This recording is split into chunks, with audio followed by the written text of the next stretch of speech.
word came that Pearl Harbor was being attacked, my grandmother and my mom rushed out onto the church steps and saw huge columns of smoke.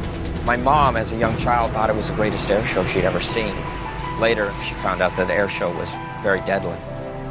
December 7th, 1941 marks the day in which the attack on Pearl Harbor took place. Americans lost their lives that day, and America's history was changed forever. We're on the USS Bowfin, and this is a World War II submarine. But surrounding us is the Pearl Harbor historic sites. In particular, the USS Arizona Memorial, where it all started with the Pearl Harbor attack. The USS Missouri Memorial is where the surrender was signed and where it all ended.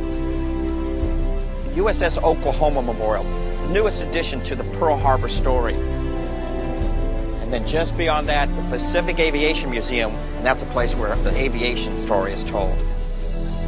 People often focus on the Pearl Harbor attack, but actually it was the attack on Oahu. If you look deep enough, you can find traces of World War II all over this island. The Aloha Tower in 1941 was the tallest building in Honolulu. And during the war, they actually painted camouflage on it to protect it. The Hawaii Theater. This is where my mother came to watch movies. And during World War II, this is where the servicemen came to get a taste of Hollywood. This is Iolani Palace, the home of the monarchy up until the 1890s. During the war, this was the seat of government for martial law. Behind me is Diamond Head.